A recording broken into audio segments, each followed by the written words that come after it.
एक Thums up दे दो गाइस। हेलो।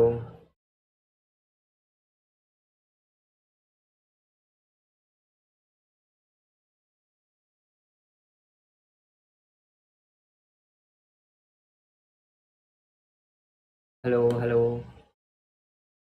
क्या स्क्रीन दिख रही है? सब कुछ ऑडिबल है? Am I audible? Everything is clear? Hello. Hello Abhilipsa. Good evening Prachi, good evening. अगर सब क्लियर है एक थम्स अप दे दो ना, फिर मेरे को पता चल जाएगा कि मेरे तरफ से कोई इशू नहीं है।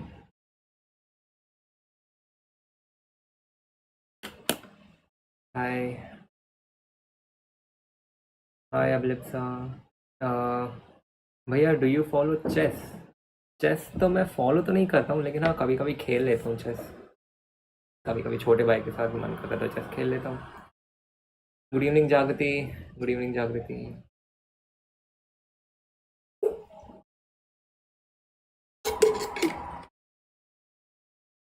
Good evening ELISA, good evening. कल का सेशन सबने अटेंड कर लिया था ना? क्या कोई स्टूडेंट था जिसने मिस कर दिया था, जिसे अटेंड करना था लेकिन वो कर नहीं पाया? अगर वैसा स्टूडेंट है तो हाथ रेज कर दो। आगे भी हम लोग सेशंस करेंगे। आई एम प्लानिंग कि आगे भी ऐसे सेशंस मैं करूँगा, लेकिन that will be after your test, क्योंकि मैं देखना चाहता हूँ कि ये कल जो सेशन था क्या वो यूज़फुल था टेस्ट के लिए या नहीं। ये तो हमें 30th के बाद ही पता चलेगा। अब India is winning gold in chess olympiad in both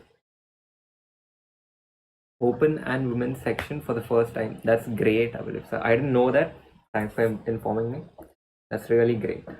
Gold medal is not an easy thing. हाँ Prachi, it's a proud moment of us.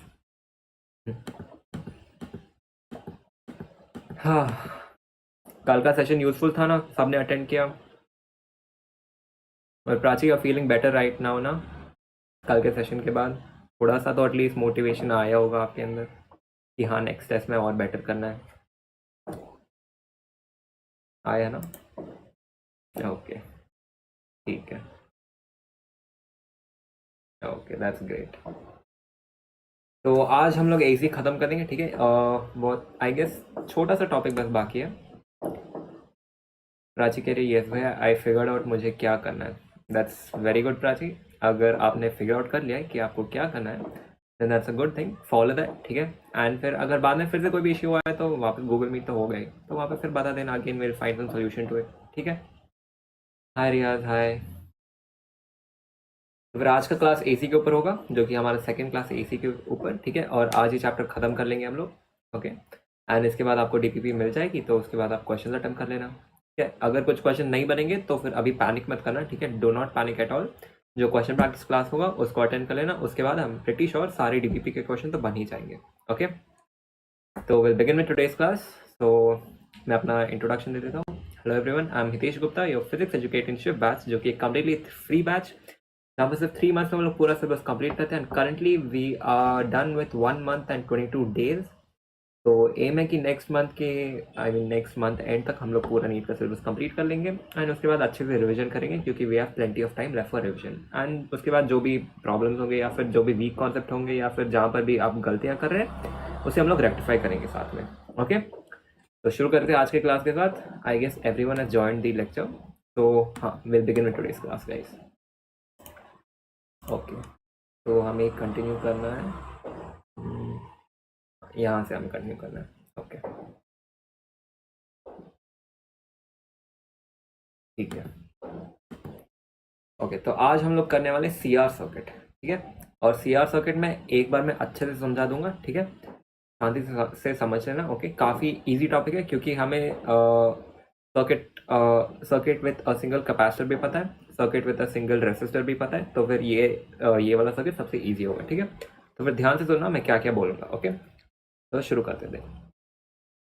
देखो अब इस सर्किट में हो क्या रहा है, सिर्फ इधर ध्यान देना, ठीक है? सिर्फ इस सर्किट पर ध्यान देना अभी के लिए, या यहाँ पे जो भी शीट पे लिखे उस पर फोकस मत करना, ठीक है? सिर्फ अभी यहाँ पे ध्यान देना। हाय जिया, हाय।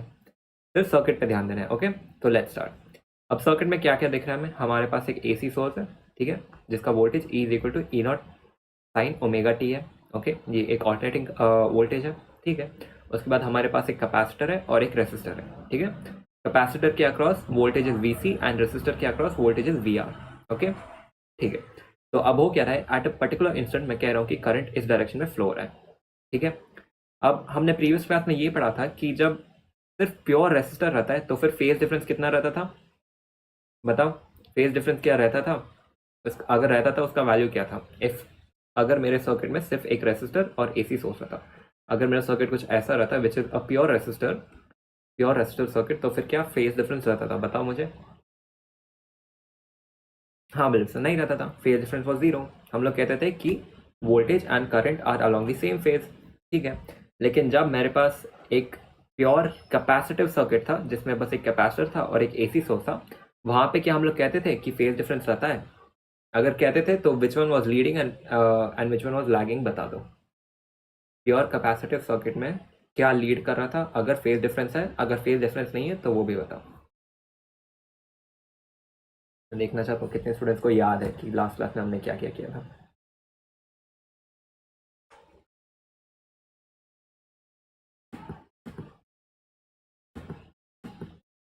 बताओ।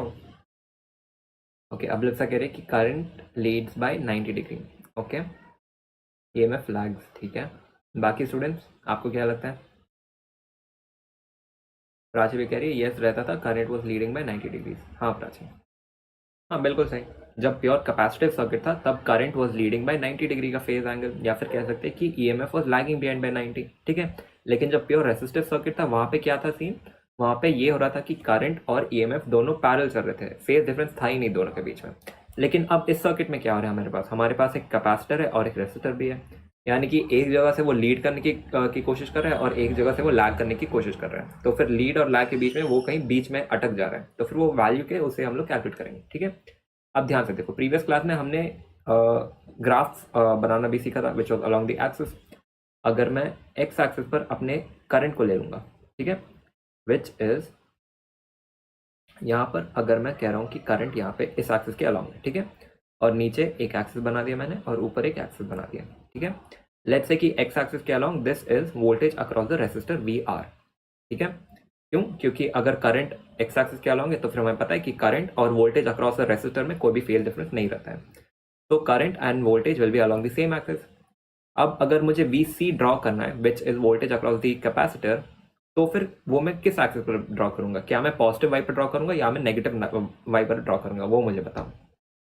VC is the voltage across the capacitor and this is current, तो फिर voltage across the capacitor and current के बीच में कितने का फेज डिफरेंस था, इट वाज ऑफ 90 डिग्री।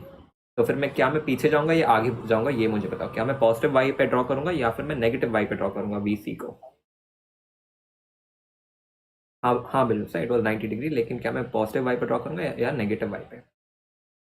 रियाज कह रहा है पॉजिटिव वाई एंड प्राची कह रही है negative Y axis, okay okay, Riyaz अब कह रहा है नेगेटिव वाई एक्सिस, ठीक है। हाँ, we will draw it on the negative Y axis. क्यों मैं कह रहा हूँ, ध्यान से देखो, हमें पता है कि we R is the voltage across the resistor, ठीक है, एंड करंट सेम है which is across the capacitor and the resistor.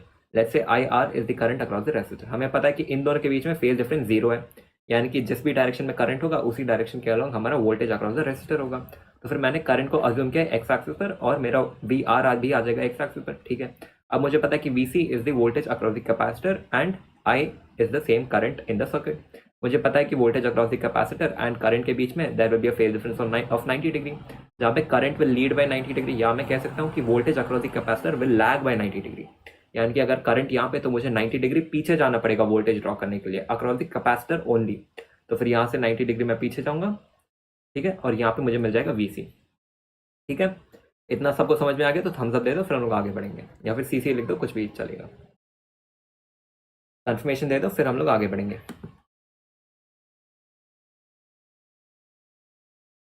Okay ठीक है, ठीक है, इतना समझ में आ गया। ओके, अब आगे बढ़ते हैं। अब ध्यान से देखो, मेरे पास दो वेक्टर्स है, एक है VR और एक है VC, ठीक है। दो वेक्टर्स है, एक वेक्टर है अलोंग द एक्स एक्सिस और एक वेक्टर है अलोंग द वाई एक्सिस, ठीक है। यानी कि मेरे पास दो वोल्टेज के वेक्टर्स हैं और मैं ये पूछ रहा हूँ कि जो सर्किट में नेट वोल्टेज होगा वो कहाँ होगा, it will B obviously the resultant of these two vectors. अब इसे सिंपल वेक्टर्स की तरह समझना, ठीक है। दो वेक्टर है, ठीक है, और दोनों के बीच में एंगल इज 90 डिग्री, तो फिर मेरा रिजल्टेंट कहाँ होगा? Obviously it will be between them, वो कुछ ऐसे होगा, वी नेट कह दो इसे, ठीक है। और वी नेट का डायरेक्शन ये हो गया, वी नेट का मैग्नीट्यूड क्या होगा? It will be the resultant of these two vectors, तो V net will be under root V R square plus V C square. ये वी नेट क्या है? It is the net voltage across the circuit. समझ में आ गया सभी को? व्हाइट शीट पर बिल्कुल भी ध्यान में देना, यहाँ पे क्या लिखा है इस पे कुछ भी ध्यान मत देना अभी के लिए, ठीक है। बस यहाँ पे फोकस करो जो मैं बता रहा हूँ, ओके। यहाँ तक सबको समझ में आ गया कि net voltage will be V R square plus V C square under root. Okay, ठीक है, क्लियर है। अब आगे बढ़ते हैं, ठीक है, ठीक है, अब आगे बढ़ते हैं। वी नेट और वी आर एम एस अलग अलग है ना? हाँ रियाज, अलग अलग है, ठीक है, इतना क्लियर है। ओके, अब आगे बढ़ते हैं। अब देखो, अब मैं क्या कह रहा हूँ उस पर ध्यान देना, ओके। अब मैं कह रहा हूँ कि अगर करंट मेरा एक्स एक्सिस पर है और मुझे पता है कि वी आर भी मेरे एक्स एक्सिस पर है, तो फिर क्या मैं कह सकता हूँ कि मेरा रेसिस्टेंस जो है वो एक्स एक्सिस के अलोंग ही होगा, क्योंकि रेसिस्टर है, रेसिस्टर के अक्रॉस, और रेसिस्टर का जो भी वोल्टेज है या फिर करंट का वैल्यू है वो एक्स एक्सिस पर है, तो फिर मैं एक्स एक्सिस पर ही रेसिस्टेंस को ले लूंगा, ओके। और मैं नेगेटिव वाई एक्सिस पर ले लूंगा एक्सी को। एक्सी क्या था? It was capacitive reactance. अब मैं नेगेटिव वाई एक्सिस पर क्यों ले रहा हूँ एक्सी को? क्योंकि मुझे पता है कि voltage across the capacitor is along the negative Y axis, फिर मैं उसी एक्सिस के अलोंग लूंगा एक्सी को, which is the capacitive reactance. तो फिर यहाँ पर देखो, मेरे पास एक रिएक्टेंस आ गया रेसिस्टर का, और एक और रिएक्टेंस आ गया यहाँ पे X C, which is capacitive reactance. यानी कि मेरे पास ऐसे समझ लो कि दो रेसिस्टेंस है और मुझे नेट रेसिस्टेंस निकालने सर्किट में कितना होगा। तो फिर यहाँ पर भी treat them as two separate vectors, okay, और इनका नेट जो होगा it will be along this direction. दो वेक्टर्स है हमारे पास जिनके बीच में एंगल 90 डिग्री, तो फिर ये मुझे यहाँ पे मिल जाएगा नेट वेक्टर, ठीक है। इन दोनों का रिजल्टेंट वेक्टर मुझे ये मिल जाएगा। इस रिजल्टेंट वेक्टर को मैं कह रहा हूँ जेड। जेड क्या है? Z is called impedance. Impedance क्या है? Impedance is the you can say that impedance is the net resistance in the circuit, ठीक है। इस सर्किट का नेट रेसिस्टेंस कितना होगा? अगर मुझे वो कैलकुलेट करना है तो फिर मुझे इंपीडेंस कैलकुलेट करना पड़ेगा। और इंपीडेंस में कैसे कैलकुलेट करूंगा? मैं ग्राफ ड्रॉ करूंगा, सिंपल ग्राफ, और इस तरीके से मुझे पता चल जाएगा कि इन दोनों वेक्टर्स का जो रिजल्टेंट है it will give me impedance. अब अगर मैं इंपीडेंस का वैल्यू पूछूंगा तो it will be the resultant of these two vectors, तो जेड का वैल्यू हो जाएगा under root R square plus X C square, या फिर इसे मैं लिख सकता हूँ under root R square plus one by omega C whole square. Hi डोरमी, कोई बात नहीं डोरमी, कोई बात नहीं, अभी हमने बस स्टार्ट ही किया है, मैं इसे वापस एक्सप्लेन कर दूंगा तो फिर कोई इशू नहीं है। सबको यहाँ तक समझ में आ गया कि इंपीडेंस क्या होगा? Impedance is the net resistance offered by the circuit. Clear है? तो फिर अब इस सर्किट में टोटली हमें पता चल गया कि नेट वोल्टेज क्या होगा और नेट रेसिस्टेंस क्या होगा, जो कि हम इंपीडेंस कहते हैं। तो फिर हम लोग करंट भी कैलकुलेट कर सकते हैं, उसके बाद हम लोग वोल्टेज भी कैलकुलेट कर सकते हैं, रेसिस्टेंस भी कैलकुलेट कर सकते हैं। बस इतना ही था इस सर्किट में। कंफ्यूजन और डर कहाँ पे आता है? जब आप ये सारे टर्म्स देखते हो, यहाँ पे इतने सारे टर्म्स मैंने लिखे ना, इसको देख के कंफ्यूजन हो जाता है। लेकिन इसलिए मैंने कहा कि सबसे पहले मैं रफ में समझा दूंगा सब कुछ, उसके बाद जब समझ में आ जाएगा फिर हम लोग व्हाइट शीट पर मूव ऑन करेंगे। तो व्हाइट शीट पर क्या लिखा है वो हम लोग देख लेते हैं, ओके। तो देखो यहाँ पे लेट्स से कि we are which was voltage across the X axis is in this direction, और करंट भी इसी एक्सिस के अलोंग है, ठीक है। तो वी सी होगा नेगेटिव वाई एक्सिस पर, क्यों? क्योंकि हमें पता है कि voltage across the capacitance and current के बीच में फेज होता है 90 डिग्री, जहाँ पर voltage lags behind current by 90 degree. तो फिर यहाँ पे आ जाएगा वी सी, और ये हो जाएगा net voltage in the circuit. Let's say this is at an angle of 5, ठीक है। तो 5 क्या है? It is the phase difference between voltage and current. कैसे हो गया फेज डिफरेंस? एक्स एक्सिस पर मुझे पता है कि करंट है और यहाँ पे वोल्टेज मुझे मिल रहा है, और यहाँ पे ये जो एंगल बन रहा है 5, this is the phase difference. मतलब यहाँ पर भी मैं देख सकता हूँ कि जो वोल्टेज है वो करंट से लैग कर रहा है। देखा आपको कि वोल्टेज करंट से लैग कर रहा है, it is not leading the current. यहाँ पर भी वोल्टेज करंट से लैग कर रहा है। क्यों लैग कर रहा है? क्योंकि देखो, जब मेरे पास रेसिस्टेंस था तो ये फेज में था, current was in phase with resistance. जब मेरे पास कैपेसिटर आता है तो फिर करंट और वोल्टेज जो है उनके बीच में फेज डिफरेंस आ जाता है 90 डिग्री का, यानी कि वोल्टेज जो है वो लैग करता है करंट के पीछे बाय 90 डिग्री। तो फिर मैं ये कह रहा हूँ कि जो कैपेसिटर है वो तो कह रहा है कि करंट तुम मेरे सामने जाओ, ठीक है, तो फिर करंट सामने जाने की कोशिश कर रहा है, और जो रेसिस्टेंस है वो कह रहा है कि कि करंट तुम मेरे साथ चलो, ठीक है। अगर करंट से समझ में नहीं आया तो फिर देखो मैं वापस बताता हूँ। करंट जो है वो अपना एक्स एक्सिस पे चल रहा है, ठीक है, और this is V are which is voltage across the resistor, ठीक है। तो फिर हमें ये पता है कि वी आर यहाँ पे आ जाएगा और वी सी यहाँ पे आ जाएगा, लेकिन हमें ये भी पता है कि जो वोल्टेज अक्रॉस द कैपेसिटर है वो ये कहेगा कि मैं करंट से 90 डिग्री पीछे चलूंगा, ठीक है। कैपेसिटर का कहना ये है कि मेरे अक्रॉस जो वोल्टेज है उसे मैं करंट से 90 डिग्री पीछे लेके चलूंगा। तो फिर वोल्टेज कहता है कि ठीक है मैं इस एक्सिस पर आने की कोशिश करूंगा, लेकिन यहाँ पे एक रेसिस्टेंस भी हमारे पास, तो रेसिस्टेंस के अक्रॉस भी वोल्टेज आ जाएगा। लेकिन रेसिस्टेंस क्या कह रहा है कि अगर करंट मेरे डायरेक्शन में चल रहा है तो फिर वोल्टेज भी मेरे डायरेक्शन में चल। तो फिर रेसिस्टेंस एक तरफ से खींच रहा है और कैपेसिटेंस पीछे से खींच रहा है वोल्टेज को, ऐसे समझ लो, ठीक है। तो फिर जो नेट वोल्टेज आ रहा है वो आपका कहीं बीच में आ रहा है, लेकिन फिर भी वो लैग ही कर रहा है, इट इज नॉट लीडिंग, वो करंट से लैग कर रहा है। कितने डिग्री से? यहाँ पे 5 इज द डिग्री, तो ये 5 हो जाता है फेज डिफरेंस। समझ में आ गया सभी को? समझ में आ गया? अब लेट्स से मुझे कैलकुलेट करना है कि ये 5 का वैल्यू क्या है, यानी कि कितने डिग्री से ये लैग कर रहा है। अगर मुझे वो कैलकुलेट करना है तो फिर यहाँ पे देखो डायग्राम कुछ ऐसा है जहाँ पे ये 5 है, ठीक है, और मुझे पता है कि यहाँ पे आ जाता है VC और यहाँ पे आ जाता है VR।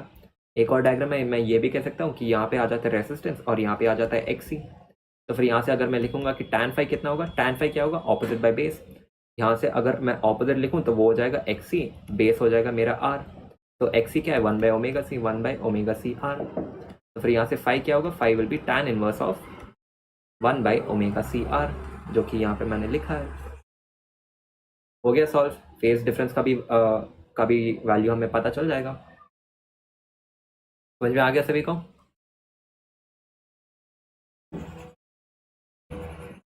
ठीक है।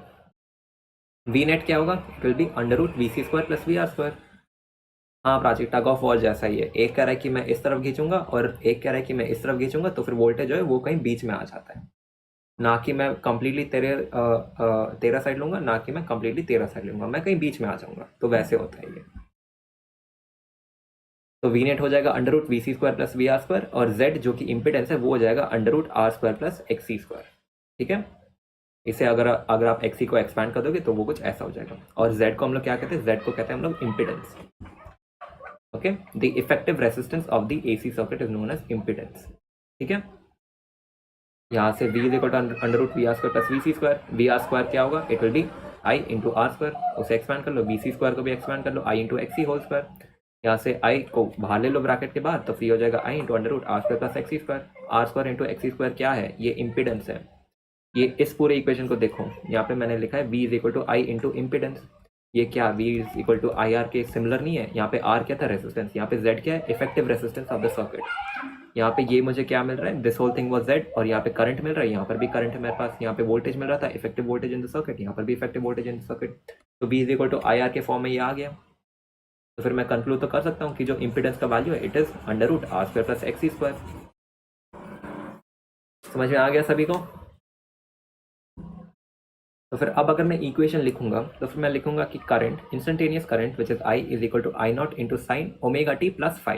ये फाई क्या है, ये फेज डिफरेंस है, किसके बीच में, वोल्टेज और इसके बीच में, करंट के बीच में। क्योंकि यहाँ पे डायग्राम के थ्रू भी मैं देख सकता हूँ कि करंट जो है वो लीड कर रहा है वोल्टेज को बाय 5 डिग्री, और यहाँ पे वोल्टेज जो है उसका इक्वेशन ये था, वोल्टेज का फेज था ωt, लेकिन मुझे पता है कि current is leading the voltage, कितने एंगल से, 5 एंगल से। तो फिर करंट का हो जाएगा I = I0 sin ωt + phi।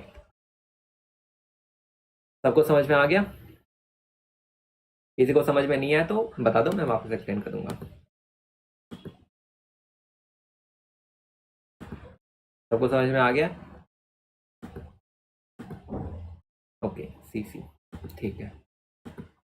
Abhilipsa okay, जागृति ओके, ईरा ओके, उसने भी CC दे दिया, ठीक है। बाकी सबको समझ में आ गया ना? फिर हम लोग आगे बढ़े।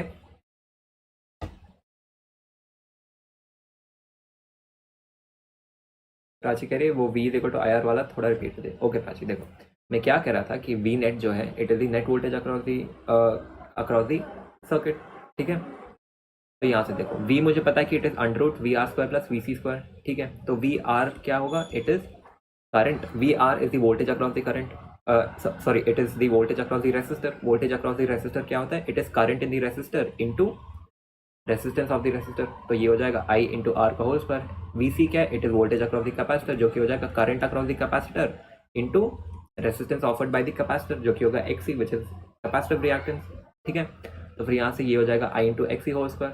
तो यहाँ से अगर मैं एक्सपैंड करके I को बाहर ले लूँगा स्क्वायर रूट के बाहर, तो वो I बन जाएगा. ठीक है, क्योंकि स्क्वायर रूट के अंदर तो वो I स्क्वायर था, तो फिर I स्क्वायर का अगर मैं रूट लूँगा तो वो I हो जाएगा, तो फिर उसे मैंने बाहर ले लिया. ठीक है, तो फिर अब इसे ध्यान से देखो.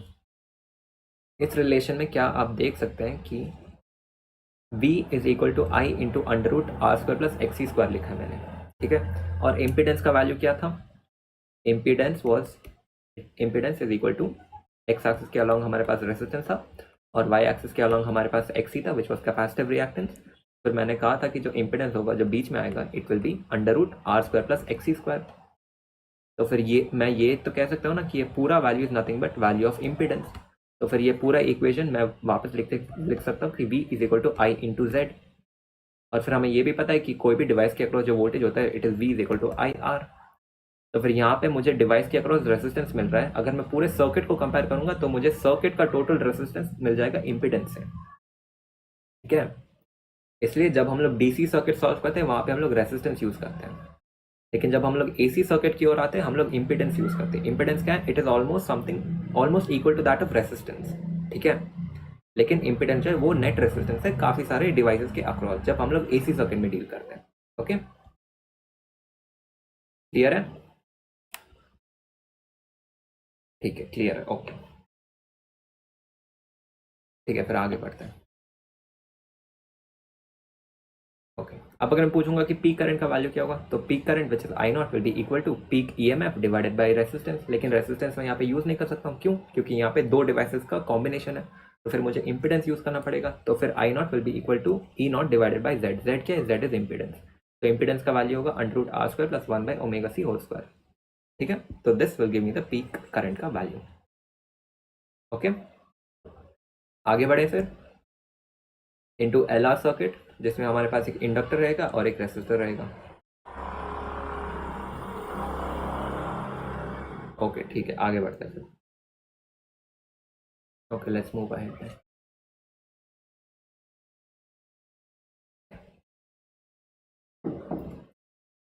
ओके, तो LR सर्किट. अब LR सर्किट में हो क्या रहा है हमारे पास? LR जो कि टू डिफरेंट डिवाइसेस है. L रिप्रेजेंट कर रहा है एक इंडक्टर को और R रिप्रेजेंट कर रहा है एक रेसिस्टर को. ठीक है, इसका मतलब डिवाइस में हमारे पास एक AC सोर्स रहेगा, एक इंडक्टर रहेगा और उसके साथ साथ एक रेसिस्टर भी रहेगा.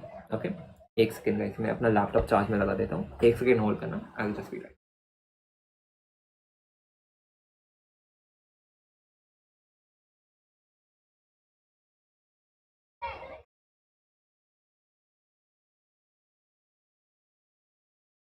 हाँ गाइस,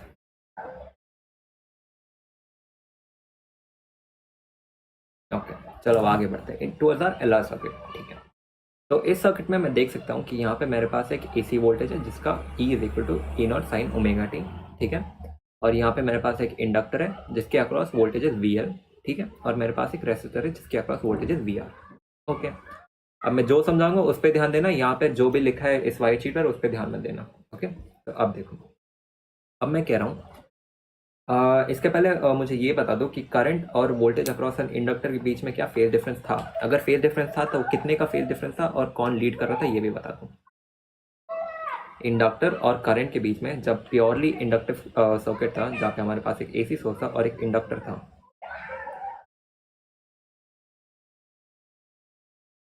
ई नॉट साइन ओमेगा टी, तो फिर कौन लीड कर रहा था और कितने डिग्री से लीड कर रहा था और फेज डिफरेंस क्या था ये मुझे बताओ.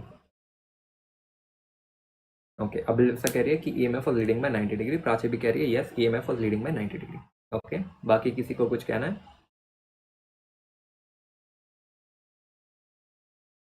हाँ, okay, Riyaz is also saying the same thing. Okay, ठीक है, जो तुम कह रहे हो वो बिल्कुल सही है. जब प्योरली इंडक्टिव सर्किट था जहाँ पे हमारे पास एक AC सोर्स था और एक इंडक्टर था, वहाँ पे EMF was leading by 90 degree या फिर current was lagging by 90 degree. ठीक है, तो फिर वापस मैं यहाँ पे एक और सर्किट ड्रॉ कर लेता हूँ. लेट्स से एक्स एक्सिस के अलॉन्ग मैं करंट को ले रहा हूँ. ठीक है, तो फिर अगर मुझे VL ड्रॉ करना है which is voltage across the inductor, तो फिर क्या मैं उसे पॉजिटिव वाई पे ड्रॉ करूंगा या नेगेटिव वाई पे, मुझे ये बताओ। ये बताओ कि क्या मैं वोल्टेज अक्रॉस द इंडक्टर को पॉजिटिव वाई पे ड्रॉ करूंगा या नेगेटिव वाई पर।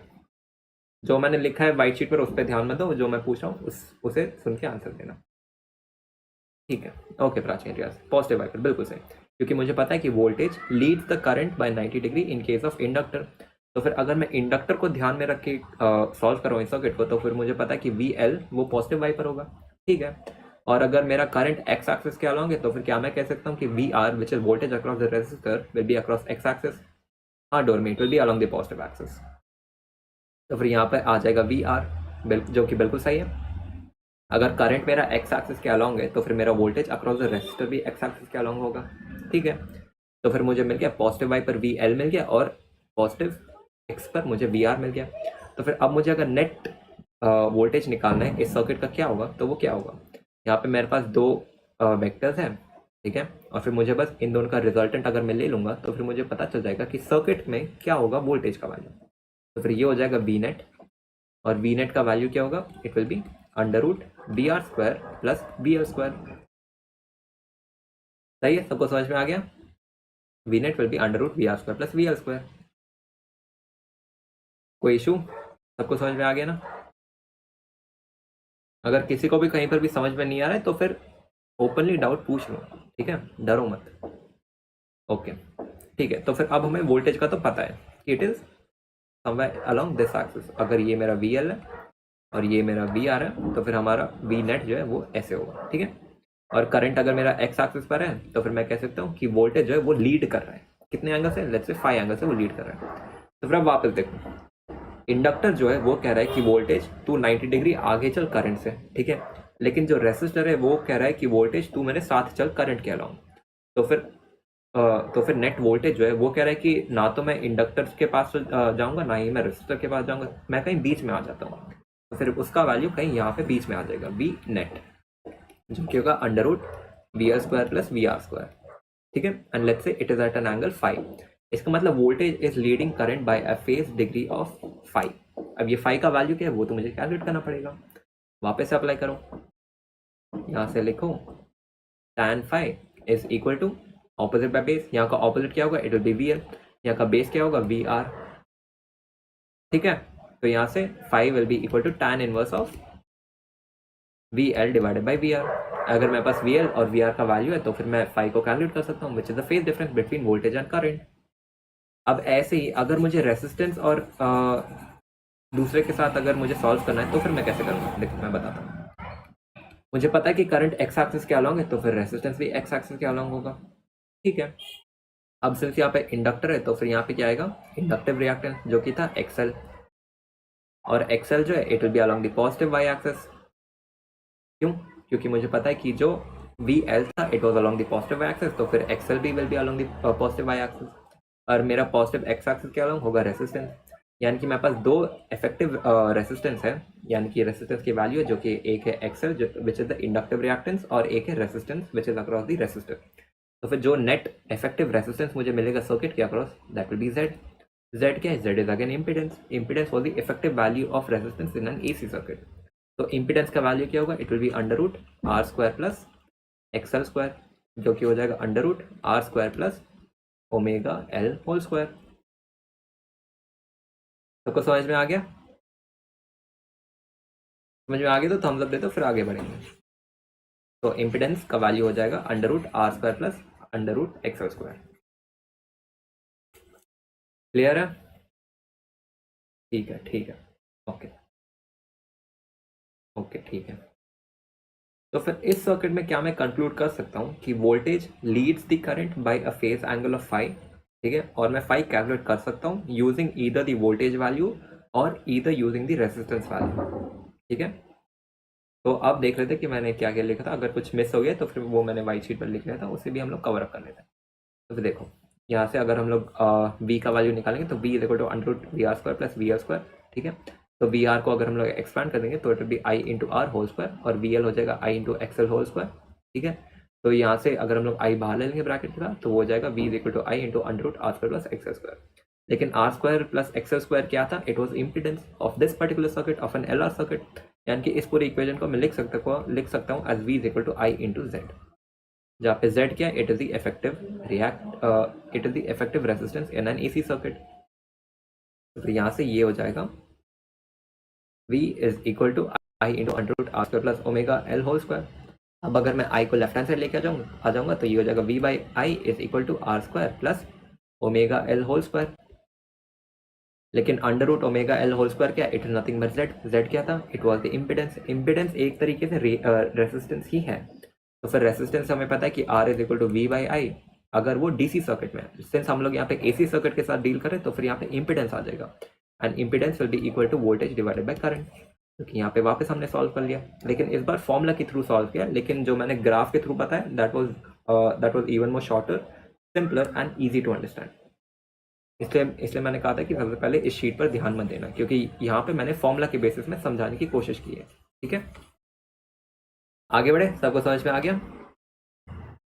तो under root R square plus omega L whole square is equal to Z, which is impedance, which is the effective value of resistance of the AC circuit, and z is equal to v by I. Instantaneous current होगा I is equal to I naught into sine omega T -5 क्यों होगा, क्योंकि हमें पता है कि जो voltage है it will be along this axis, v net will be here and current यहाँ पे होगा, और दोनों के बीच में एंगल विल बी फाई। तो फिर हम लोग देख सकते हैं कि जो करंट है वो वोल्टेज से पीछे है, यानी कि मुझे जो भी वोल्टेज का फेज है जहाँ पे v इज इक्वल टू, जहाँ पे E is equal to E naught into sine omega T, यानी कि omega T is the phase of voltage, यानी कि इस लाइन के अलॉन्ग ओमेगा टी का फेज है। तो फिर मुझे यहाँ से फाई नीचे जाना पड़ेगा टू गेट करंट का वैल्यू। तो current will be I is equal to I naught into sine omega T -5 क्यों, क्योंकि current is lagging behind voltage. ठीक है, सबको समझ में आ गया। और tan फाई क्या होगा, tan phi will be XL divided by R, XL का value is omega L by R, तो फिर वो यहाँ पे आ गया। और मुझे पता है कि जो पीक करंट होगा which is I naught is equal to E naught divided by Z क्या है, इंपिडेंस का वैल्यू क्या था, under root R square plus omega L whole square. ये भी सॉल्व हो गया। और अगर मुझे कोई पूछेगा कि calculate the RMS value of current, तो I RMS will be equal to V RMS divided by Z क्या था, impedance which was the effective value of resistance. ठीक है, सबको समझ में आ गया। आगे बढ़े, विल मूव अहेड। किसी के पास कोई भी डाउट है तो पूछ लो अभी। ठीक है, सी ओके, क्रिस्टल क्लियर। फिर अब हम लोग सॉल्व करेंगे एलसी सर्किट, उसके बाद हम लोग क्वेश्चन करेंगे, एंड उसके बाद एक छोटा सा टॉपिक है, उसके बाद चैप्टर खत्म। ओके, तो अब हमारे पास है एलसी सर्किट। अब एलसी सर्किट सबसे आसान होता है। ठीक है, मैं बताता हूँ क्यों आसान होता है, ध्यान से देखना। एलसी सर्किट में हो क्या रहा है, एलसी सर्किट में हमारे पास एक एसी सोर्स है जहाँ पे E is equal to E naught into sine omega T. Okay, हमारे पास एक इंडक्टर है और एक कैपेसिटर है। अब अगर मैं कह रहा हूँ कि current is along the X axis, जो कि यहाँ पर है, ये करंट का है वैल्यू। ठीक है, करंट एक्स एक्सिस के अलॉन्ग है। मुझे पता है कि voltage across the capacitor lags behind current by 90 degree. मतलब यहाँ से अगर मैं 90 डिग्री पीछे जाऊँगा तो फिर मुझे VC का वैल्यू मिल जाएगा। और मुझे ये पता है कि voltage across the inductor leads current by 90 degree, यानी कि करंट से अगर मैं 90 डिग्री फेज आगे जाऊँगा तो फिर मुझे वोल्टेज अक्रॉस द इंडक्टर मिलेगा, जो कि यहाँ पे होगा VL। तो फिर यहाँ पे अब कोई दिक्कत तो नहीं है जहाँ पे मुझे नेट वैल्यू निकालना है, क्योंकि मेरे पास दो ही वोल्टेज है, वन इज VL और वन इज VC, और दोनों ऑपोजिट डायरेक्शन में, एक अगर पॉजिटिव वाइप है और दूसरा नेगेटिव वाइप है। तो फिर अगर मुझसे कोई पूछेगा कि V नेट का वैल्यू क्या होगा, तो फिर मुझे बस ये देखना है कि कौन से वेक्टर का वैल्यू ज़्यादा है, उससे छोटे वेक्टर को अगर मैं माइनस करूँगा तो फिर मुझे मिल जाएगा। जैसे अगर VL का value is greater then VC, तब क्या होगा, तो फिर मैं कहूँगा कि circuit is dominant in inductive, मतलब सर्किट जो है वो ज़्यादा इंडक्टिव की तरह बिहेव करेगा। इसका मतलब क्या है, अगर VC का वैल्यू VC से बड़ा है, जैसे VC का value is 10 volt and let's से VC का वैल्यू इज 5 वोल्ट, जहाँ पे VL का वैल्यू इज 10 वोल्ट, तो फिर मुझे पता है कि VL is 10 volt and VC is 5 volt. तो फिर यहाँ पे मेरे पास दो वोल्टेज है। ठीक है, एक कह रहा है कि मैं 10 वोल्ट आगे की ओर पुश करूंगा, और एक कह रहा है कि मैं 5 वोल्ट पीछे की ओर पुश करूंगा। तो फिर नेट वोल्टेज का होगा आगे की ओर, कितने वैल्यू से 5। तो फिर यहाँ से मुझे पता है कि VL minus VC will give me 5 volt, जो कि होगा ऊपर की ओर। क्यों, क्योंकि VL is greater then VC। तो फिर नेट वोल्टेज होगा 5 वोल्ट ऊपर की ओर, और करंट आएगा मेरा एक्स एक्सिस के अलॉन्ग। मान लो अगर VC is greater then VL, तो क्या होगा, तो फिर इसका ऑपोजिट होगा, वोल्टेज मेरा हो जाएगा, नेट वोल्टेज विल बी नीचे की ओर, और करंट आ जाएगा मेरा along with the X axis. समझ में आ गया। तो फिर यहाँ पे जो V नेट होगा it will B VL and VC के बीच में डिफरेंस। यहाँ पे ये जो सिंबल मैंने यूज किया ना, ये डिनोट कर रहा है डिफरेंस। एक सिचुएशन में हो सकता है कि या तो वीएल बड़ा होगा वीसी से, या फिर ये भी हो सकता है कि वीसी बड़ा होगा वीएल से। अब ये क्वेश्चन के ऊपर डिपेंड करता है, क्योंकि क्वेश्चन में आपको वैल्यू दिया जाएगा, वीएल का वैल्यू दिया जाएगा और वीसी का वैल्यू दिया जाएगा। जो जिसका मैग्नीट्यूड ज़्यादा होगा, ज़्यादा मैग्नीट्यूड से कम मैग्नीट्यूड को सबट्रैक्ट कर लेना, आपको मिल जाएगा। हाँ बिल्कुल सर, यहाँ क्या लीड करेगा क्या लैग करेगा डिपेंड्स ऑन कौन बड़ा है, बिल्कुल सही। ठीक है, वैसे ही अगर मैं कह रहा हूँ कि वी एल जो है ऊपर की ओर है, तो फिर मैं ये भी कह सकता हूँ कि जो एक्सएल का value will be along positive Y axis. ठीक है, और मुझे ये भी पता है कि एक्सी का value will be along negative Y axis. तो फिर अगर कोई मुझसे पूछेगा कि इम्पिडेंस का वैल्यू क्या होगा इसमें, तो फिर मैं क्या बोलूँगा, मैं ये कहूँगा कि जो भी ज़्यादा बड़ा है उससे छोटे वाले को सबट्रैक्ट कर लो, वही बोलूँगा ना। तो उसका वैल्यू हो जाएगा एक्स एल माइनस एक्सी। अगर एक्सएल एक्सी से बड़ा है तो फिर वो हो जाएगा एक्सएल माइनस एक्सी, अगर एक्सी एक्सएल से बड़ा है तो फिर वो हो जाएगा एक्सी माइनस एक्सएल। जेड का वैल्यू ये होगा। ठीक है, क्योंकि हमारे पास दो वेक्टर्स है, अब डिपेंड करता है किस वेक्टर का वैल्यू ज़्यादा है, the greater vector minus the smaller vector will give us the net value. ठीक है, तो यहाँ पे इम्पिडेंस का वैल्यू क्या होगा, impedance will be equal to XL और एक्सी के बीच में डिफरेंस। एक्सएल क्या है 1 by it is omega L, and XC क्या है 1 बाई ओमेगा सी।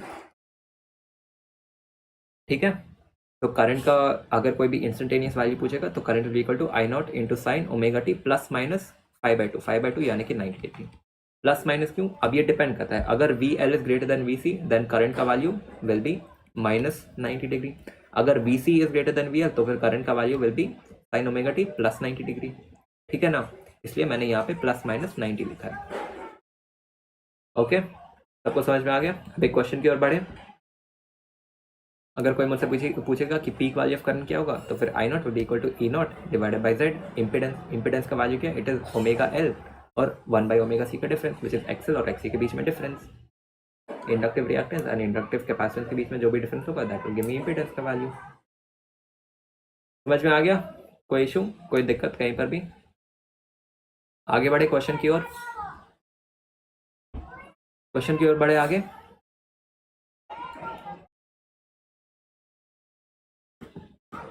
क्या वो डोरमी कुछ समझ में नहीं आया। ओके, अब लिप्स को समझ में आ गया। Jagriti crystal clear, Riyaz okay, Ira is also saying okay. ठीक है, क्लियर। ओके ओके, तो क्वेश्चन की ओर बढ़ते हैं। तो क्वेश्चन क्या कह रहा है, ध्यान से देखो क्वेश्चन क्या कह रहा है। अब लिप्सा नहीं, मतलब नो डाउट यही बोल रही थी शायद। अच्छा ठीक है, अब लिप्सा समझ गई समझ। ओके, अच्छा अच्छा, डोरमी का मतलब था कि नहीं कोई डाउट नहीं है। ओके अच्छा ठीक है, ठीक है। प्राची भैया वी एल बड़ा है तो माइनस 90 डिग्री होगा ना।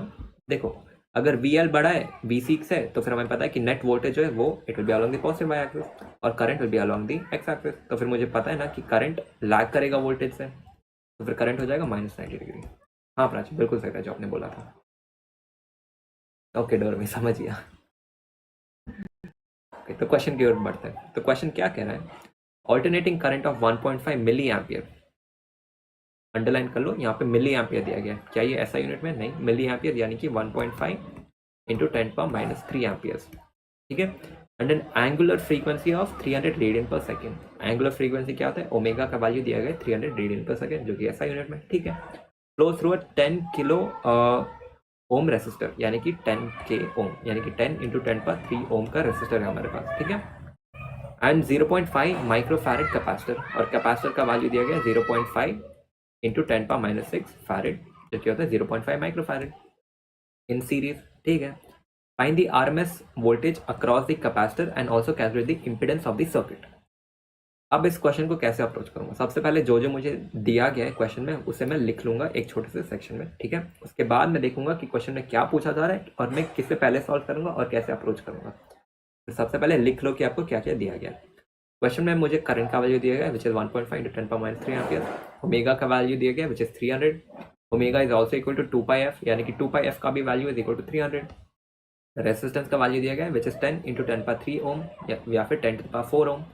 और कैपेसिटेंस का भी वैल्यू दिया गया है विच इज 0.5 माइक्रोफैरड या फिर 0.5 इंटू 10⁻6 फैरड। और यहाँ से मैं एक्सी कैलकुलेट कर सकता हूँ, जहाँ पे XC is equal to 1/ω/c। अगर मैं ओमेगा और सी का वैल्यू इनपुट करके सॉल्व करूंगा तो मुझे मिलेगा 6.6 इंटू 10⁻3। उसे मैंने सॉल्व कर लिया यहाँ पे, ठीक है। तो एक्सी का वैल्यू हो जाएगा 6.6 इंटू 10⁻3।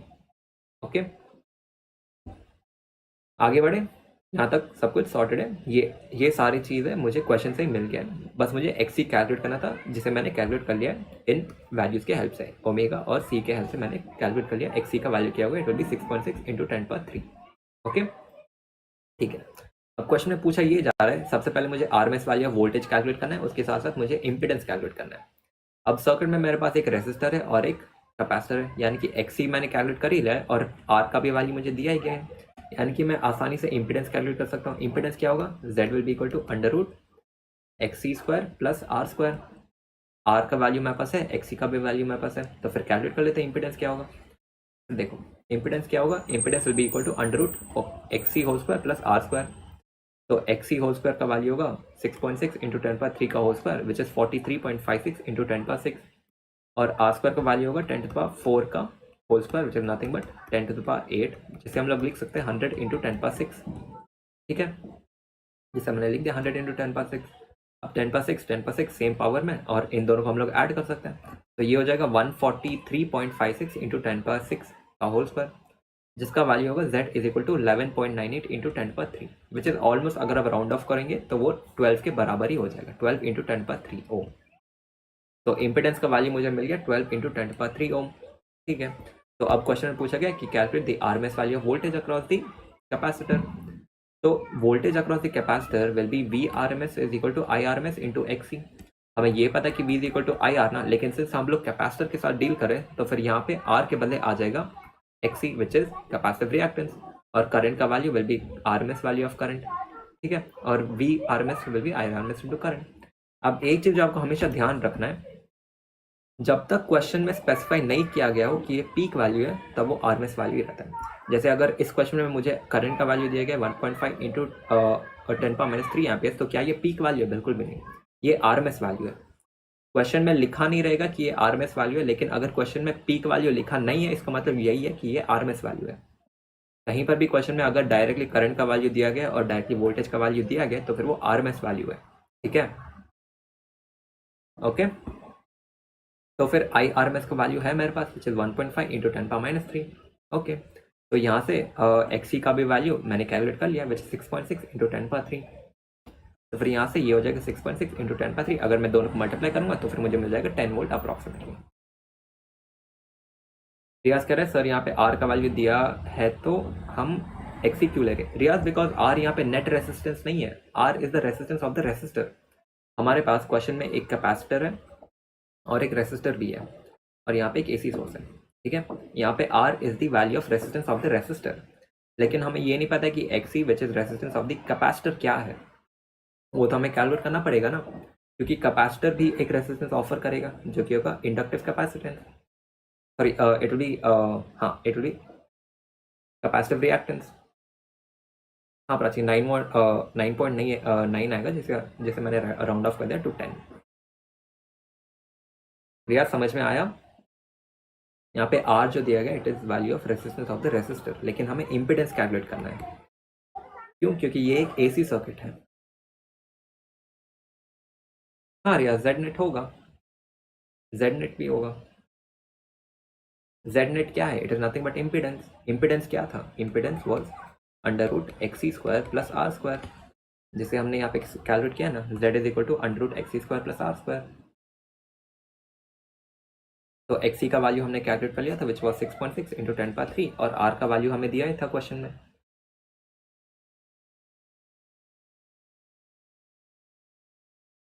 तो XC क्यों Z लेना था। रिया देखो क्वेश्चन में पूछा गया है find the RMS voltage across the capacitor, ठीक है। यहाँ पे सर्किट के अक्रॉस वोल्टेज नहीं पूछा है, कैपेसिटर के अक्रॉस पूछा है। अगर पूछा है कैपेसिटर के अक्रॉस तो फिर हमें XC लेना पड़ेगा which is resistance of the capacitor.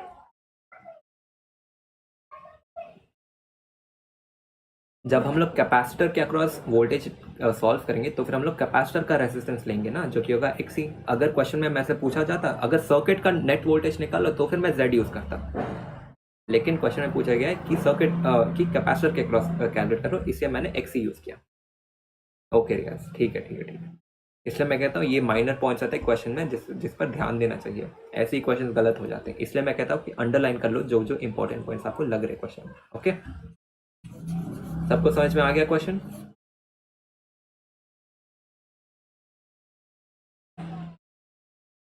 हाँ बिल्कुल साहब, आई गेस वो पॉइंट रियाज बस मिस कर दिया था, लेकिन कोई बात नहीं। ठीक है, आगे बढ़े। ओके ठीक है, समझ में आ गया, ठीक है। तो अब हम लोग बढ़ेंगे towards the next major topic which is LCR circuit. ठीक है, अब एलसीआर सर्किट में क्या हो रहा है, इंडक्टर भी है, कैपेसिटर भी है, रेसिस्टर भी है, यानी कि तीनों मिक्स कर दिया मैंने एक ही सर्किट में। तो अब क्या होगा वो हम लोग देखेंगे। फिर अब देखो, ग्राफ के थ्रू पहले समझ लेंगे, उसके बाद देखेंगे कि नोट में मैंने क्या क्या लिखा है। ओके, तो यहाँ पे एक सेकेंड। ओके, तो फिर यहाँ से अज्यूम करते हैं, ठीक है। तो फिर सबसे पहले सर्किट में देख लेते हैं। सर्किट में हमारे पास है एक कैपेसिटर, एक रेसिस्टर, एक इंडक्टर और एक एसी सोर्स। ठीक है, AC source E is equal to E naught into sine omega T. ठीक है, V L is the voltage across the inductor, V C is across capacitor, V R is across resistor. Okay, तो अब अगर मैं X axis के along current को ले रहा हूँ जो कि इस एक्सिस के अलोंग है, ठीक है, मुझे पता है कि वी आर इस एक्सिस के अलोंग होगा which is voltage across the resistor. क्यों? क्योंकि current and voltage across resistor are along the same phase, तो फिर वो एक्स एक्सिस के अलोंग आ जाएगा। वी सी जो होगा वो पॉजिटिव वाई के अलोंग आ जाएगा। क्यों? क्योंकि मुझे पता है कि sorry V C will come along the negative Y axis. क्यों? क्योंकि voltage across the capacitor lags behind current by 90 degree, यानी कि यहाँ से मैं 90 डिग्री पीछे आ जाऊंगा, तो फिर मुझे वी सी यहाँ पे मिल जाएगा। ठीक है, अब अगर वी एल को बोलूंगा तो it will lead current by 90 degree. क्यों? क्योंकि मुझे पता है कि voltage across inductor leads current by 90 degree, यानी कि यहाँ से मुझे 90 डिग्री आगे जाना पड़ेगा, तो फिर मुझे वी एल मिल जाएगा। तो वी एल मुझे यहाँ पे मिल गया। ठीक है, तो फिर अब मैं क्या कह रहा हूँ कि यहाँ पे एक्स एक्सिस के अलावा मेरे पास वी आर है, नेगेटिव वाई में वी सी है, पॉजिटिव वाई में मेरे पास वी एल है। ठीक है, तो तीन वेक्टर्स है हमारे पास और हमें तीनों वेक्टर्स के रिजल्टेंट निकालने हैं। लेकिन बी एल और V C they are along the Y axis, यानी कि मुझे देखना पड़ेगा वी एल और वी सी का जो नेट होगा इट डिपेंड्स ऑन कौन बड़ा है। लेट्स अज्यूम कि वी एल वी सी से बड़ा है। ठीक है, मैं अज्यूम कर रहा हूँ कि वी सी वी एल से छोटा है। ठीक है, तो फिर मुझे ये पता है कि जो नेट होगा ऊपर की ओर that will be V L minus V C. ठीक है, और एक्स एक्सिस के अलॉन्ग मुझे मिल जाएगा वी आर। एक सेकेंड गाइस, एक सेकेंड, जस्ट अ सेकेंड, एक सेकेंड देना मुझे।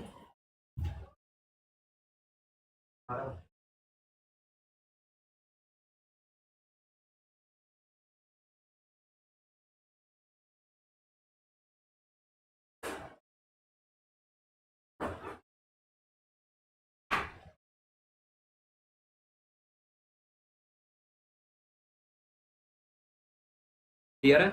यहाँ तक सबको समझ में आ गया?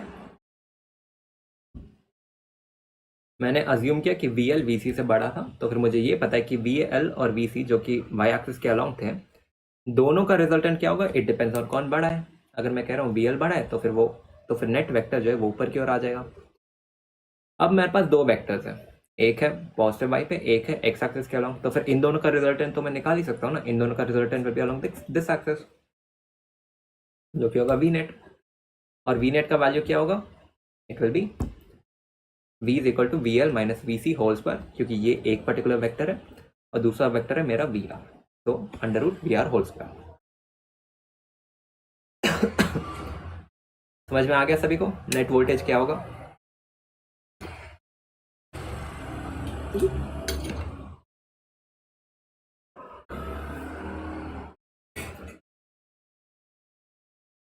क्लियर है? सबको समझ में आ गया? ठीक है, तो अब हम लोग कैलकुलेट करते हैं इम्पिडेंस। ठीक है, तो इम्पिडेंस देखते हैं इम्पिडेंस कैसे सॉल्व करना है। तो अब देखो, एक्स एक्सिस के अलोंग अगर वोल्टेज अक्रॉस रेसिस्टर है और करंट है, मुझे ये पता है कि रेसिस्टेंस का value will be along X axis. ठीक है, और मुझे ये भी पता है कि एक्स ही will be along negative Y axis. तो एक्स यहाँ पे आ जाएगा और एक्सएल आ जाएगा ऊपर की ओर। यहाँ तक तो क्लियर है ना, किसी को कोई डाउट नहीं है? तो यहाँ पे 3 वेक्टर है मेरे पास और मुझे तीनों वेक्टर्स के रिजल्टेंट निकालने हैं। लेकिन इन दोनों वेक्टर को मैं पहले सॉल्व कर लूंगा, एक्सी और एक्सएल। मान लेते कि XL is greater than XC, तो फिर ये हो जाएगा ऊपर की ओर मुझे मिल जाएगा नेट वेक्टर जो कि होगा एक्सएल माइनस एक्सी। डिपेंड करता है कौन सा बड़ा है, और मुझे एक्स एक्सिस पर मिल रहा है रेसिस्टेंस। तो फिर यहाँ से इम्पिडेंस का नेट वैल्यू क्या होगा? Impedance will be under root XL minus XC whole square plus R square. तो ये हो जाएगा इम्पिडेंस का वैल्यू। क्लियर? किसको कोई डाउट? कोई डाउट कहीं पर भी किसी को? अगर क्वेश्चन में दिया गया कि XC is greater than XL, तो फिर यहाँ पे ये हो जाएगा एक्सी माइनस एक्सएल का होल स्क्वायर। वैसे ही अगर क्वेश्चन में दिया गया है कि VC is greater than VL, तो फिर वो हो जाएगा VC minus VL whole square. अब लिप्सा, तो यहाँ भी वही सेम डिपेंड करता है इंडक्टर और कैपेसिटर पे कौन लैग कर रहा है और कौन लीड। हाँ बिल्कुल। सबसे पहले इंडक्टर और कैपेसिटर का सॉल्व करो, उसके बाद रेसिस्टर को इंक्लूड करो और फिर नेट निकाल लो। बस इतना ही करना है इसमें। क्लियर है ना? तो फिर यहाँ से अगर मैं लिखूंगा v is equal to under root V L minus V C whole square plus R square, assuming that V L is greater than V C. तो फिर यहाँ से वी एल और वी सी को मैं अगर लिख के एक्सपैंड कर दूंगा तो वो हो जाएगा v is equal to I into under root XL minus X C whole square plus R square. अब ये पूरा वैल्यू क्या है? This whole value is nothing but impedance of the circuit. तो ये पूरा टर्म मैं लिख सकता हूँ v is equal to I into Z. Z क्या था? इम्पीडेंस। इम्पीडेंस का वैल्यू क्या? It is under root XL minus X C plus R whole square, जिसे हमने यहाँ पे देखा ही था। इम्पीडेंस मुझे यहाँ पे मिल जाएगा जिसका वैल्यू होगा under root XL minus X C whole square plus R square. समझ में आ गया? आगे बढ़े, फिर आप देख लेते शीट पर कोई पॉइंट मिस तो नहीं हुआ ना? हाँ तो देखो, अब अगर क्वेश्चन में दिया गया कि V L is greater than V C, तो फिर मुझे पता है कि जो वेक्टर होगा वी एल और वी सी के बीच में वो ऊपर की ओर होगा, और V R will be along the Y axis. तो मुझे पता है कि net voltage will be like this, ठीक है, जहाँ पे फेस का एंगल विल बी फाइव। फिर वापस अगर मुझे ये पता है कि ऊपर की ओर जो पॉजिटिव वाई पे जो वेक्टर बना है it is V L minus V C. तो फिर अब अगर मुझे फाई निकालना है which is phase difference of the circuit, तो वो मैं कैसे निकालूंगा? मैं लिख दूंगा कि tan phi is equal to opposite by base. इसका ऑपोजिट क्या होगा? V L minus V C. Base क्या होगा? Resistance which is V R, voltage across resistance. तो हो जाएगा V L minus V C divided by V R. यहाँ से अगर मुझे फाई निकालना है तो फिर tan inverse of V L minus V C divide by V R कर दूंगा, मुझे मिल जाएगा वैल्यू। समझ में आ गया? समझ में आ गया ना? वैसे मैं रेसिस्टेंस के यूज से भी कैलकुलेट कर सकता हूँ फाई का वैल्यू क्या होगा। अगर let's say XL is greater than XC, तो मुझे पता है वेक्टर होगा XL minus XC, leading vector होगा एक्सएल माइनस एक्सी, और एक्स एक्सिस क्या होगा? मुझे मिल जाएगा रेसिस्टेंस, और यहाँ पे मुझे मिल जाएगा इम्पिडेंस, और यहाँ पे ये होगा फाइव। तो फिर यहाँ से भी मैं लिख सकता हूँ कि tan five will be opposite by base. Opposite क्या है? XL minus XC. बेस क्या है? रेसिस्टेंस। एक्सएल का वैल्यू क्या होता है? Omega L. एक्सी का वैल्यू क्या होता है? One by omega C. तो XL minus one by omega C divide by resistance is equal to tan phi. ठीक है? तो वैसे ही अगर कोई मैं से पीक वैल्यू ऑफ करंट पूछेगा तो वो क्या होगा? I naught is equal to E naught divided by Z. Z क्या है? इम्पिडेंस। इम्पिडेंस का वैल्यू लिख दो यहाँ पे, R square plus omega L minus one by omega C whole square. अब ये डिपेंड करता है, अगर मैं कह दूँ कि X C is greater than X L, तो फिर इम्पिडेंस का वैल्यू क्या होगा? इम्पिडेंस का वैल्यू होगा X C minus X L whole square plus R square. ठीक है? अब ये डिपेंड करता है, ये आपको देखना पड़ेगा क्वेश्चन में कि क्या ज्यादा है और क्या लीड कर रहा है। ओके, ठीक है। तो अगर वोल्टेज का फेज है v is equal to V naught into sine omega T, तो फिर करंट का फेज होगा i is equal to I naught into sine omega T plus minus five. अब ये डिपेंड करता है, अगर इंडक्टर का वोल्टेज ज्यादा है तो फिर it will be minus five, अगर कैपेसिटर का वोल्टेज ज्यादा है तो फिर it will B plus five. Okay, किसी को कोई दिक्कत? Everything is sorted? एक सेकेंड गाइस, एक second, just give me a minute.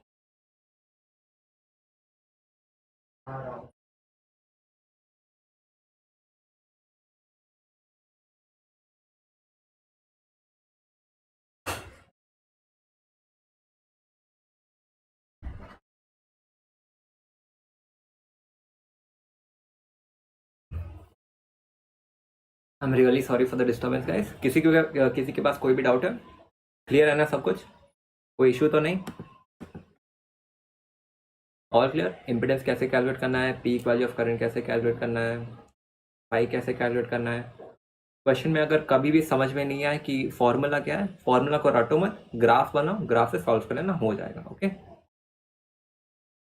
क्योंकि यहाँ पे हमने बहुत सारे फॉर्मूलाज कवर किए हैं। अब इन सारे फॉर्मूलाज को रट के बैठना थोड़ा मुश्किल होगा, तो ईजीएस्ट अप्रोच क्या है, क्वेश्चन जैसे दिखेगा एक रफ ग्राफ ड्रॉ कर लेना और फिर सॉल्व कर लेना। ओके, क्या लीड कर रहा है, क्या लैग कर रहा है, सब समझ में आ जाएगा ग्राफ के थ्रू। ओके,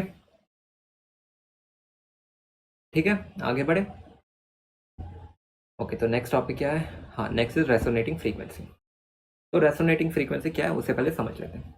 तो हमें ये तो पता है कि रेसोनेंस क्या है, ये हमें 10th ग्रेड और 11th ग्रेड में भी पढ़ाया जाता है कि रेसोनेंस क्या है। रेसोनेंस एक ऐसा पर्टिकुलर फ्रीक्वेंसी होता है जिसके ऊपर किसी भी ऑब्जेक्ट का जो नेचुरल फ्रीक्वेंसी रहता है, अगर वो दोनों मैच कर गए ना तो फिर उसका एम्पलीट्यूड ऑफ वाइब्रेशन ज़्यादा बढ़ जाता है। लेट्स से कि एक स्टार्टिंग में हमारा जो ऑब्जेक्ट है it was vibrating with this particular frequency, ठीक है, और मैंने कोई एक्सटर्नल फ्रीक्वेंसी दिया जो कि इस फ्रीक्वेंसी को मैच कर गया, एकदम मैच कर गया, तो फिर अब क्या होगा, इन दोनों का resultant will be very high, कुछ ऐसे हो जाएगा। फिर इसी चीज़ को हम लोग फ्रीक्वेंसी बोलते हैं। जब दो फ्रीक्वेंसी मैच हो जाते हैं तो फिर एक नया एम्पलीट्यूड मिलता है जो बहुत ज़्यादा रहता है, उसी चीज़ को हम लोग फ्रीक्वेंसी कहते हैं। तो फिर यहाँ पर क्या फ्रीक्वेंसी होता है? बिल्कुल होता है। एसी में हमें पता है कि फ्रीक्वेंसी तो एग्जिस्ट करेगा ही ना, क्यों करेगा, क्योंकि हमें पता है कि एसी के अंदर करंट ऑल्टरनेट हो रहा है, कभी फॉरवर्ड डायरेक्शन में, कभी बैकवर्ड डायरेक्शन में। फिर यहाँ से अगर अगर मैं कह रहा हूँ कि XL is equal to XC, let's say by chance XL और एक्सी का वैल्यू सेम हो गया, तब क्या होगा? तब क्या होगा? तो फिर हमारा जो इम्पिडेंस है वो मिनिमम हो जाएगा। क्यों होगा मिनिमम? देखो, इम्पिडेंस का वैल्यू क्या है, Z is equal to under root XC और एक्सएल का difference whole square plus R square. अब अगर मैं कह रहा हूँ कि एक्सएल एक पर्टिकुलर सिचुएशन के अंदर XL is equal to XC, ठीक है, तो ये पूरा वैल्यू तो जीरो हो जाएगा, दोनों के बीच में डिफरेंस जीरो हो जाएगा, तो फिर z का वैल्यू मिनिमम हो जाएगा which is under root R square, या फिर z is equal to R. तो ये मिनिमम वैल्यू हो जाएगा ना। हाँ रिया, सिर्फ आर बचेगा, हाँ सिर्फ आज आर बचेगा, तो ये मिनिमम वैल्यू हो जाएगा।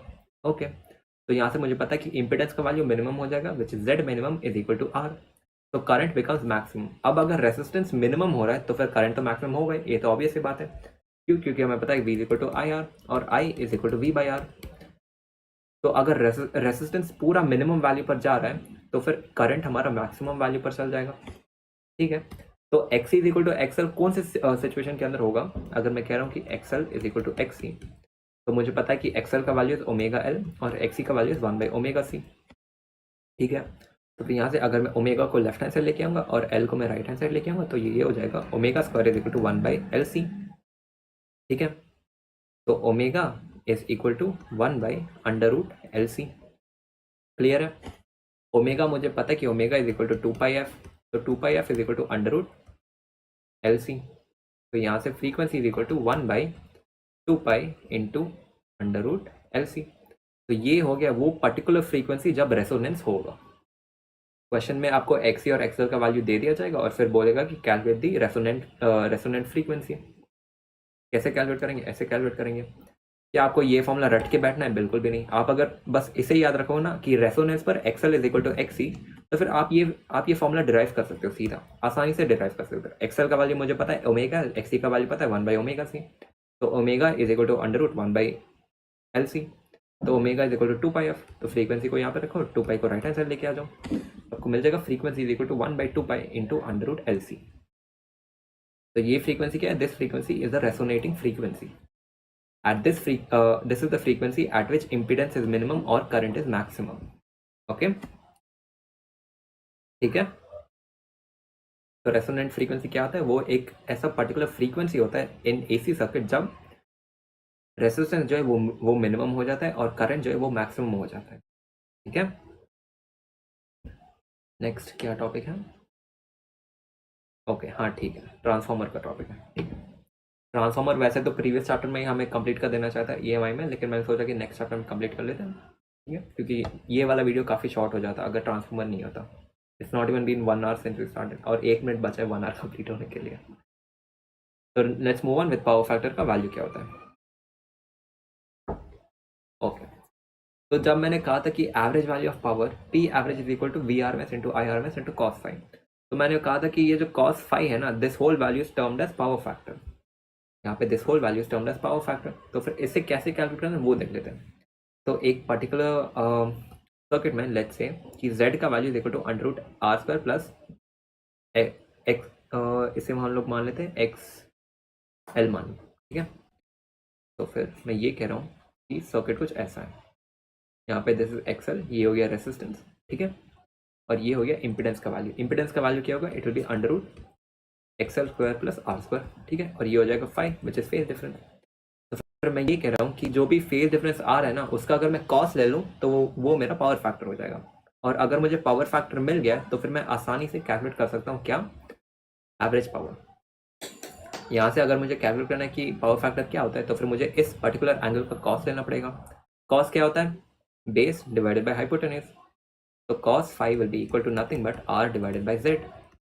z का वैल्यू क्या है, it is XL square plus R square. अब डिपेंड्स, अगर xc है तो वो हो जाएगा xc square plus R square, ठीक है। अब कुछ इंपॉर्टेंट टर्म्स जो आपको याद रखना है। हाँ रियाज, एक्सेल को मैंने पैरेलल शिफ्ट कर दिया। इस पर्टिकुलर डायग्राम में मैंने एक्सेल को यहाँ से लेके बस यहाँ इस साइड पे शिफ्ट कर दिया था, ओके।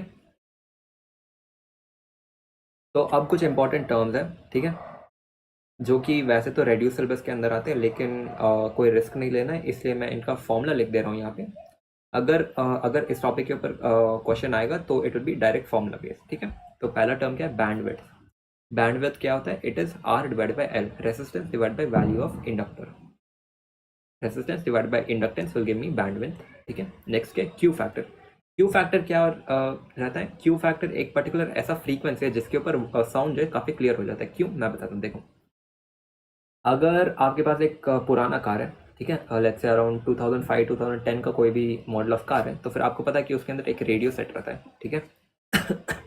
एक रेडियो सेट रहता है विच वॉज द नॉब के साथ। उस नॉब को जैसे हम लोग घुमाते थे तो फिर वो फ्रीक्वेंसी चेंज होता था। तो फिर उससे घुमाते घुमाते एक पर्टिकुलर फ्रीक्वेंसी में, लेट्स से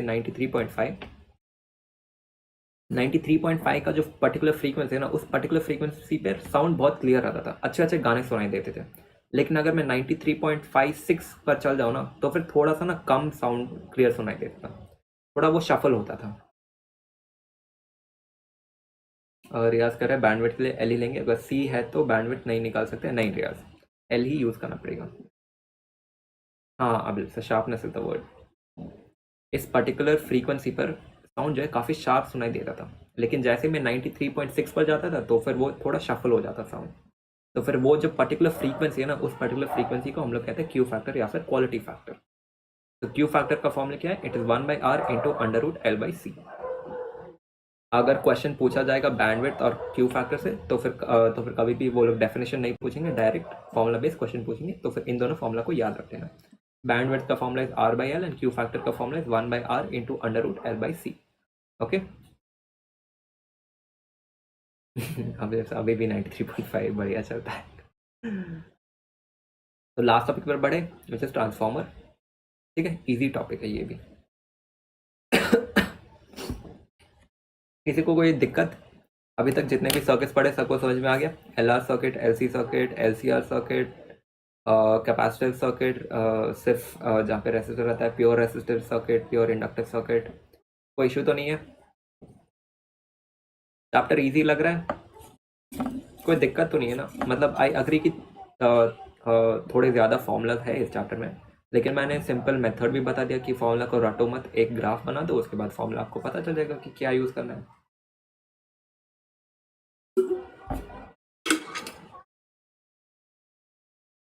ईजी है, ओके रियाज कराची, ठीक है, ओके।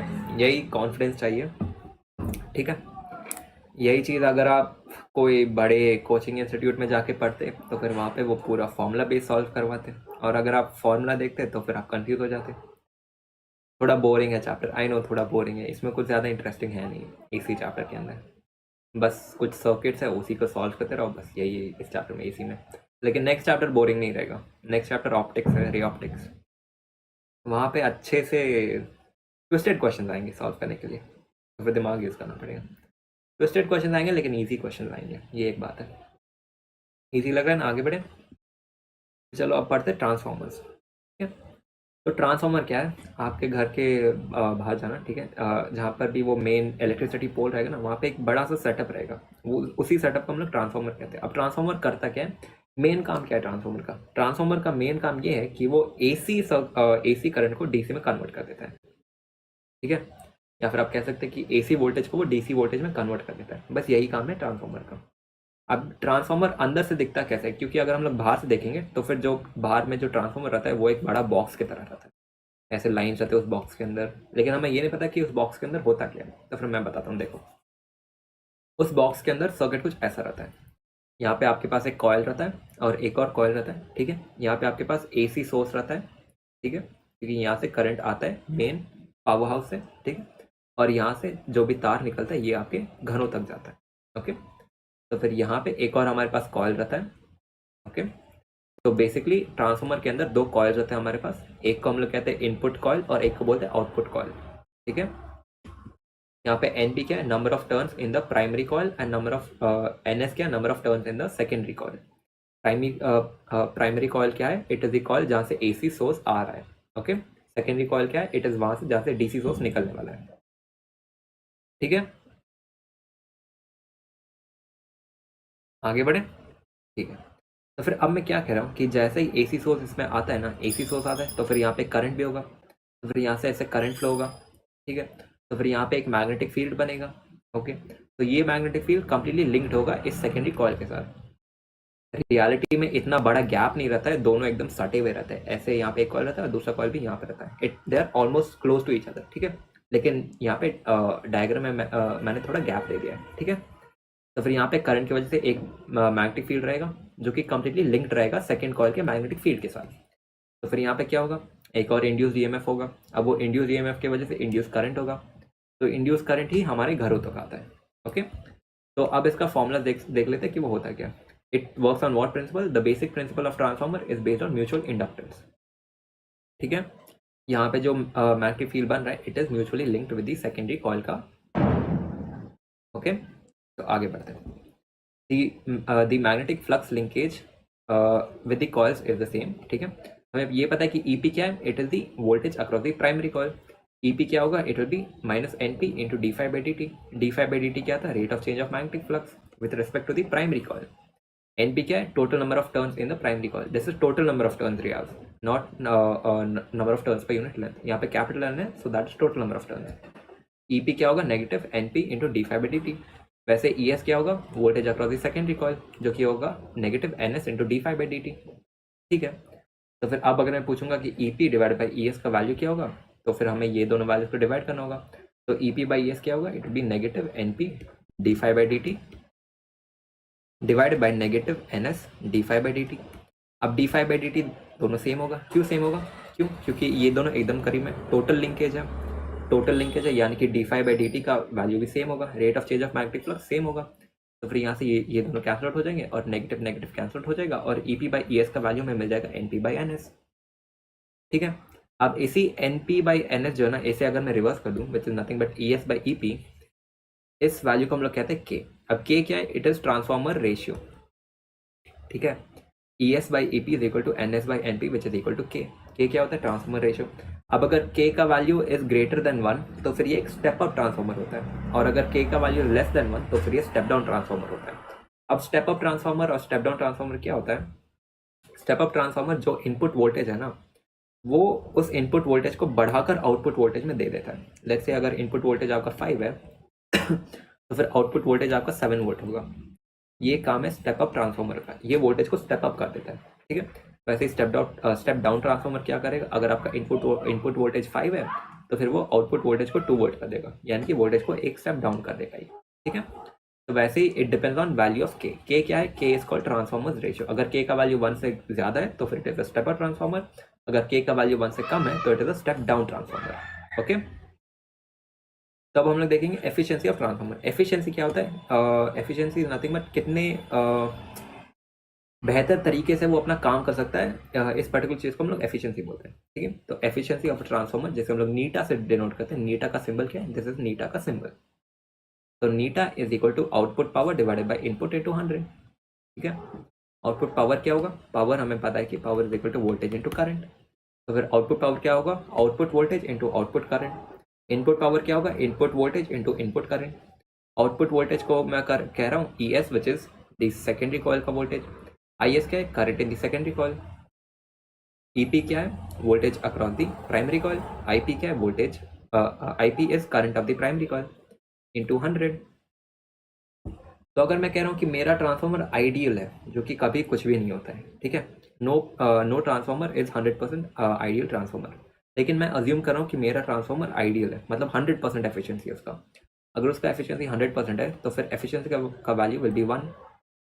तो फिर यहाँ से मुझे पता है कि E S will be E S into I S will be equal to E P into I P, यानी कि input power is equal to output power. ये कभी रियलिटी में होता नहीं है, लेकिन मैं सिर्फ अज्यूम कर रहा हूँ कि अगर मेरा ट्रांसफार्मर आइडियल ट्रांसफार्मर है तो क्या होगा, तो E S will be equal to E S into I S will be equal to E P into I P. तो ये होता है एक एफिशिएंट ट्रांसफार्मर, 100% अगर मेरा ट्रांसफार्मर एफिशिएंट है। ठीक है, समझ में आ गया, कोई इशू, कहीं भी कोई डाउट, कोई इशू किसी को भी कहीं पर भी, कोई दिक्कत बताओ। Okay, and with that we completed AC का चैप्टर। इसके बाद आपको फ्री डीपीपी मिल जाएगा, उसे जाके सॉल्व कर लेना, ठीक है। प्रीमियम डीपीपी में वो आपको मिल जाएगा आज या कल तक, आपको मैक्सिमम कल तक आपको मिल जाएगा प्रीमियम डीपीपी, ठीक है। अब कमेंट सेक्शन में क्या करना है वो तो आपको पता ही है, आपको लिखना है #नोडर, ठीक है। उसके साथ साथ लिख दो कि लेक्चर कैसा लगा, अगर आपका मन है बताने का कि लेक्चर अच्छा था तो फिर लिख सकते हैं, ठीक है। तो फिर लिख देना कि लेक्चर कैसा लगा, उसके बाद लेक्चर को लाइक कर देना और फिर शेयर कर देना अपने दोस्तों के साथ, अगर वो लोग भी प्रिपरेशन करें नीट का, ओके। भैया लास्ट क्लास का नोट्स अपलोड नहीं हुआ है क्या? मैं चेक करता हूँ अभी से। मैंने नोट्स तो शेयर कर दिया था, लेकिन कोई एरर होगा, मैं अपलोड करने के लिए बता दूंगा, कोई बात, ओके ठीक है। तो डीपीपी मिल जाएगा, वो उसे सॉल्व कर लेना, ओके। एंड कमेंट सेक्शन में #नोडर लिख देना, ठीक है। उसके साथ ही साथ if there is any new student, तो फिर आपको पता नहीं होगा पर्सनल मेंटरशिप के बारे में। डोरमी भैया नेक्स्ट वीक प्रैक्टिकल है, डर लग रहा है। अरे प्रैक्टिकल में क्या डरना है, प्रैक्टिकल में कोई डरता वरता नहीं है, वो बस स्टार्टिंग में डर लगता है कि हाँ प्रैक्टिकल से बहुत मुश्किल होगा, नहीं, लेकिन ईजी रहता है, ठीक है ना। तो फिर in case that any new student और इसे पर्सनल मेंटरशिप के बारे में नहीं पता है, तो let me tell you, personal mentorship is something very exclusive on a platform, ठीक है। इंडिया में इस लेवल पे कोई नहीं कर रहा है। अब पर्सनल मेंटरशिप है क्या? Personal mentorship is basically a helper to you. कैसे? अगर आप एक पर्टिकुलर कोचिंग में जाते हो या फिर आप शिव बैच के साथ ही पढ़ रहे हो, लेकिन आपको एक पर्सनल मेंटर चाहिए जो आपके साथ हमेशा रहता है, आपको गाइड करता है कि आज आपको ये करना है, आज ये करना है, आज ये करना है, तो फिर this is the best option way. क्यों? क्योंकि आपको मिलेगा 1-on-1 इंटरेक्शन, यानी कि आपके पास आपका पर्सनल मेंटर होगा जो कि आपको हमेशा गाइड करेगा। और ये mentor these are toppers from top most institutes of India, जैसे एम्स हो गया, जिपमर हो गया, एएफएमसी हो गया, मैमसी हो गया, एंड मेनी अदर इंस्टीट्यूट्स, ठीक है। तो अगर टॉपर आपको खुद गाइड कर रहा है, तो फिर obviously you are going to follow the path of a topper, तो आप भी उसी डायरेक्शन में जाओगे, आपके भी अच्छे स्कोर्स आएंगे, because these mentors have been through what you are going through, ठीक है। इन्होंने भी नीट दिया और क्लियर किया विद फ्लाइंग कलर्स, ठीक है। उसके साथ साथ डेली टारगेट्स मिलेंगे, एफएससी मिलेंगे, 30,000 क्वेश्चन मिलेंगे और टॉपर के हैंडमेड नोट्स मिलेंगे। साथ साथ डाउट फोरम का ऑप्शन मिलेगा, जहाँ पर मैं रहूँगा, कहीं भी आपको